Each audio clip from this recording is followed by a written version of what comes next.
What's the deal, my people? You know it is Don Tony Teflon, and I'm back at you another one. And this one is from season 3 predictions theories video. I'm going to tell you exactly what happened in season 2 and how it's going to affect season 3. I'm going to give you this theory of how I believe everybody has a chance to escape from town. And if you're into this, make sure you subscribe and click that bell so you can be notified every time I drop a new video. Now let's do this.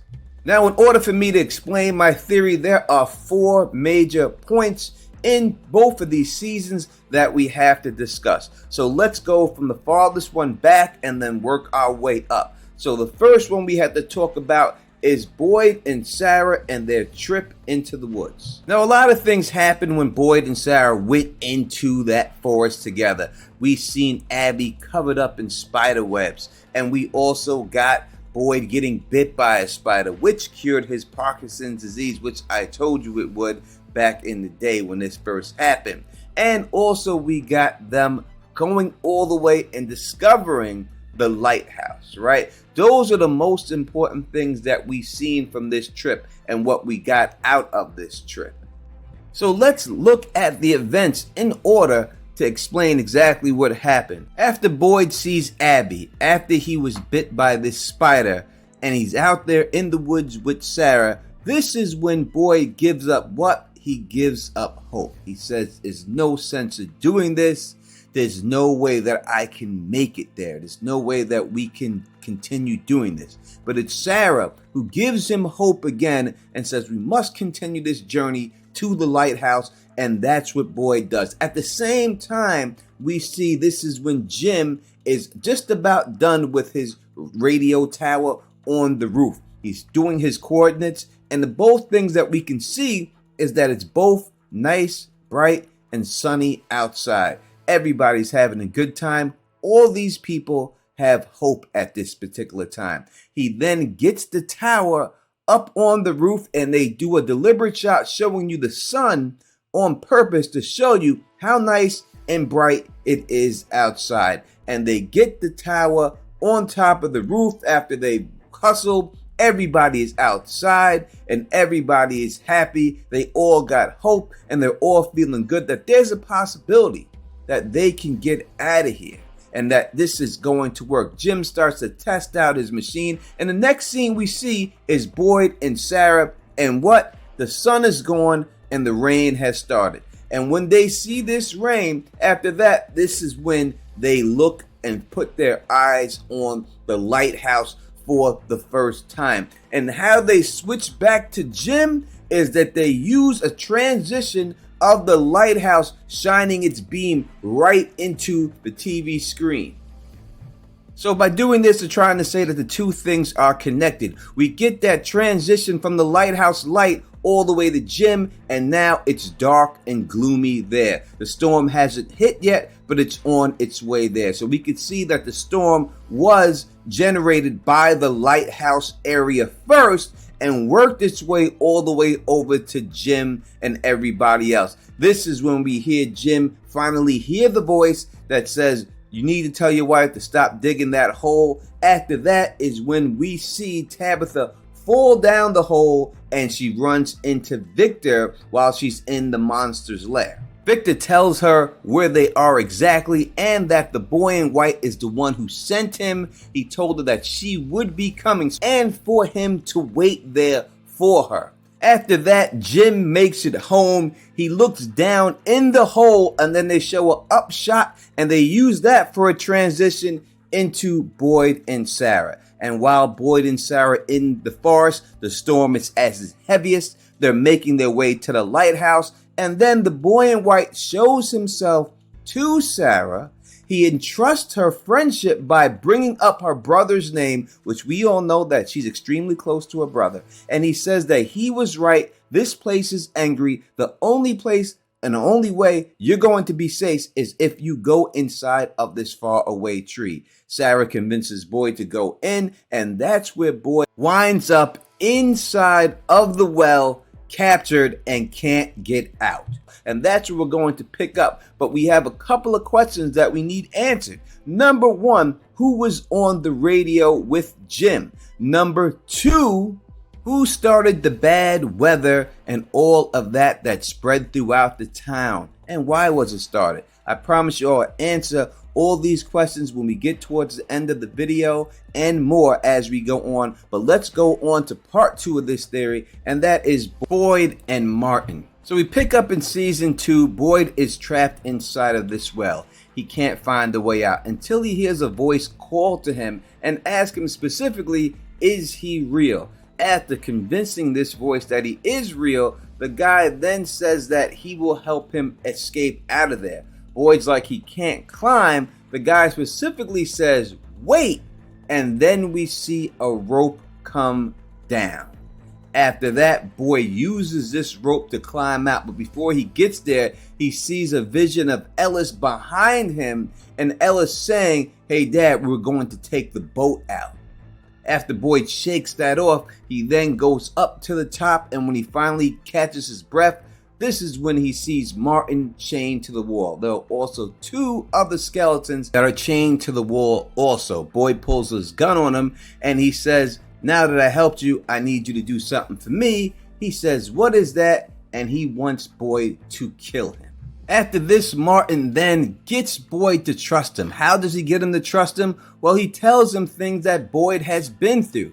He says, are you from the town? Boyd says, yes. He says, oh, did you go into the faraway tree? Boyd says, yes. These are all things that would make Boyd want to trust this man, because these are situations that Boyd has just been in. Martin then says that, oh, the faraway tree, it takes you from one place, leaves you somewhere else, and that's how they capture you. That's how they get you when you go into the faraway tree.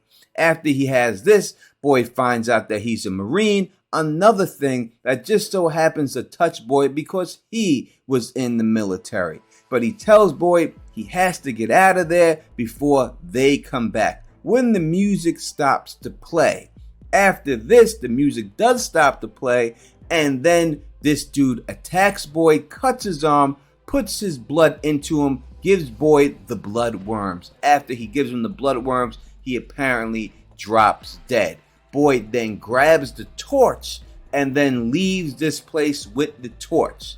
So what's the importance that we have seen from this scene with Martin? That there were other villagers who went through the same exact situation and got bagged up in this spot right where Martin got bagged up in. Right after Boyd escapes with the torch, that's when we see the dog come over to him and guide him away. The dog likes to guide Boyd for some strange reason. And it seems that these alien parasites that were inside of Martin's blood is what kept him alive, because once he transferred them over to Boyd, that's when he drops dead. So what are the questions that we need to ask ourselves about this scene? Number one, a question that everybody wants to know, who threw down the rope? The second question I think we have to ask ourselves is, was Martin there to help Boyd? Is that truly his intention? And I will answer those questions when we get towards the end. But let's go to our third part, and that is Boyd returns with Sarah. So after the nightmares were unleashed on the town, Boyd has to find out how to fix this situation. So he takes back Sarah to the site where he escaped from with Martin. Now on their way there, Sarah does say a couple of interesting things. Boyd brings up the boy in white because this is what Elgin had seen in his dream while he was on the bus, was the boy in white. And Sarah says that she doesn't think that the boy in white is actually a boy. After that, when they get to the site, Boyd, she hears the music box, she knows it's there, but it's not at the spot that they're in currently, or should I say the time that they're in. After that, Boyd does figure out how to get to the music box using the torch to transport himself through time back to that spot he was at by lighting the torch. When he gets inside of there, he is then confronted by Abby again. The person comes in the form of Abby to try to get him not to break the music box. Doesn't physically try to stop him, but tries to emotionally get him to stop, which does not work. Boyd then breaks the music box. When he does, that is when all of the bad nightmare dreams stop and all these people are free from the spot that they're in. And from there, let's transition to our final step, and that is Tabitha and the bottle tree. After Tabitha talks to Victor and he explains to her exactly that the bottle tree is what will get her directly to the lighthouse, that his mother was going to go there, and she told him specifically that they were going to go home right after she set the children free. After this, we see her go inside of that tree. After this, she's transported right outside the lighthouse. She goes up the steps of the lighthouse, and that is when she is confronted by who? The boy in white is inside of the lighthouse. And then he says, "I am sorry. This is the only way. It has to happen this way." And he pushes her from the window. After he pushes her from the window, she wakes up in the hospital. That's how her season ends. So what does all this mean, and how are these people going home? I think that we have been shown the path, exactly how it works and how everything is. So let's go back through it and I'll explain everything. So the first questions I posed was, who was on the radio with Jim? And the next one was, who started the storm? So when we look at the storm starts not because of Jim and the watchtower. That's not the reason why it started. It started because they were getting too close to the lighthouse. And whoever started the storm wanted to prevent them from going inside of the lighthouse. Now, when we look at Tabitha, when she finally made her way to the lighthouse, who was in the lighthouse? It was the boy in white that was chilling up there.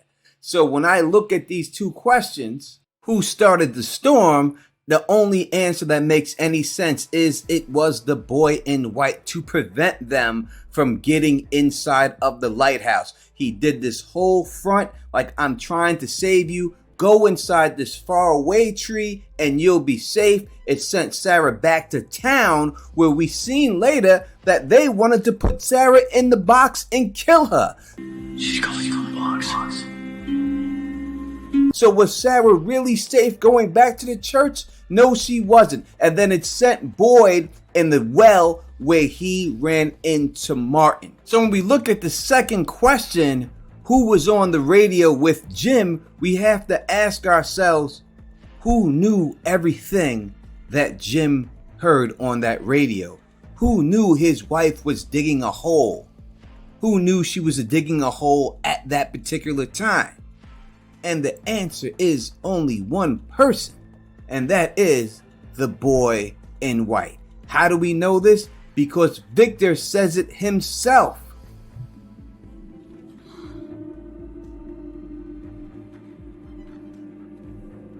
You're here.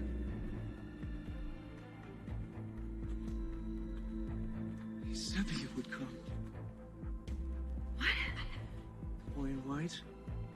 He said that you would come, that I should wait. So the boy in white said specifically to stay right here because Tabitha's going to drop through this hole. So he knew that she was digging the hole. He's the only one who knew. So he was the voice on the radio. Now you might say, wait a second, Tone. That's not the same voice we heard from the boy in white. That voice was of a man. That's when we have to listen to what Sarah said. To this random little kid running around the magical forest doing good, popping up in people's dreams. I don't think he really was a little boy. So when we look at the opening credits of the show, we see someone dressed exactly as the boy in white. But when it pans up, we see it's not a boy, it's a full-grown man. Whole man. And when you look at this face of this man and you look at his lips, you can see that they're the shape of the ravens that we see that every time the faraway tree is there, circle around. The next question that we have was, who threw down the rope to Boyd? Who did that? Who put the rope down to him? Was it Martin? How could it be Martin? Because he was chained up. But when we listen to the exact audio when it happens, when Boyd says he can't get up there, Martin says 1 second and then the rope comes down. So you might say, how did Martin do it while he was handcuffed to the wall? That brings us to our next question, and did Martin actually help? And the answer is no. Martin didn't help. He tried to make it look like he was helping, but truly it wasn't help at all, because it was Boyd who went there, who was sent there by who? The boy in white that started the whole music box playing. After that, Martin then gave Boyd his blood, which looked like it was a great thing, because this is what helped Boyd actually kill one of these creatures. But what happened when he killed the creatures? It unleashed the nightmares on the town. So it looked like it was supposed to be help, but truly it wasn't help. It helped the other people. And that's why we hear Sarah say what she says. Okay. It's laughing at you What? for bringing it back to town. It's laughing because it was all a plan to bring it back to town. They knew what Boyd would do. They knew they'd kill that creature, and he knew what would happen.